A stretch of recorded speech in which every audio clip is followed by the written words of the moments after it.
Stainless steel cookware behaves like a professional nonstick surface at one specific threshold, 420 degrees Fahrenheit. At any temperature lower than that, the pan remains effectively off as far as the physics of the food is concerned. Most of us create a baseline for failure by placing a pan on the burner and immediately adding a glug of cold oil. We wait a minute or two for the oil to shimmer, then crack an egg in. This common sequence is the reason breakfast sticks. At a microscopic level, adding the oil too early ensures that the food will fuse directly to the metal. While steel feels smooth to your fingertip, an electron microscope reveals a chaotic landscape of peaks, valleys, and pores. At high magnification, the surface looks less like a mirror and more like a satellite photo of a mountain range. When the pan is cold, these microscopic pores are wide open, providing thousands of tiny anchor points for food to grip. If you add oil now, the liquid flows down and fills every one of those deep valleys.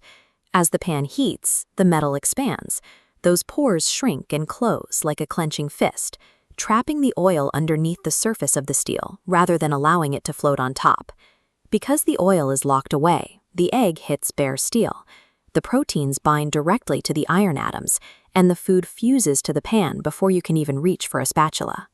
In 1756, a German doctor named Johann Gottlob Leidenfrost discovered the solution while watching water levitate on a glowing hot iron spoon. He realized that at a high enough temperature, liquid behaves more like a hovercraft than a puddle.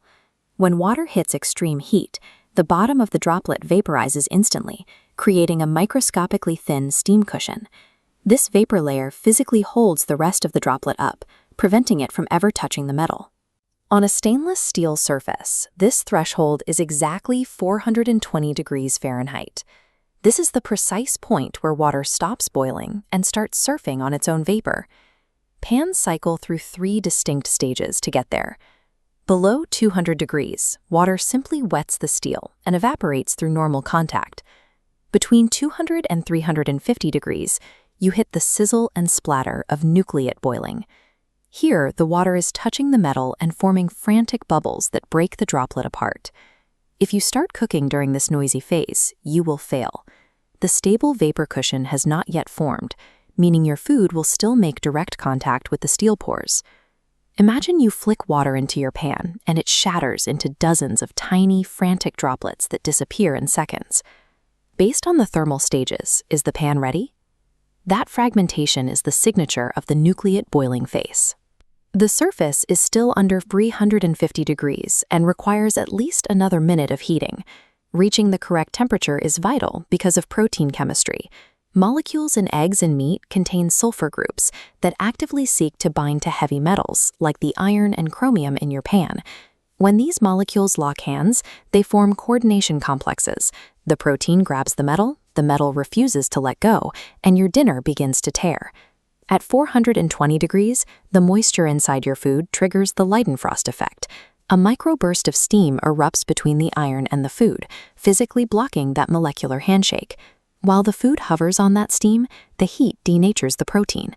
It morphs into a cooked molecule that is chemically incapable of binding to the iron. Harold McGee explains that this same principle governs deep frying. The instant steam barrier prevents oil from soaking into the food, which is why hot oil produces crisp skin while cooler oil produces greasy food.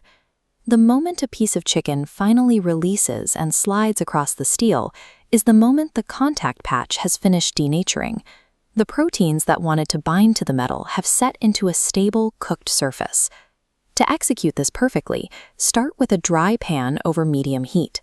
This dry preheat allows the metal to expand and close those microscopic pores before any oil can get trapped inside them. Use the water bead test to confirm you have reached the 420-degree Leidenfrost regime. You are looking for a single tight bead rolling across the surface like a ball bearing. Only now do you add the oil. Because the pores are already shut, the oil floats on top as a pure, thin film of lubrication. While 420 degrees is above the smoke point of many fats, adding your food immediately prevents the oil from burning. The high thermal mass of the cold ingredients absorbs the heat instantly, dropping the contact temperature before the thin film of oil can break down. Turning stainless steel into a non-stick tool is a 4-step process.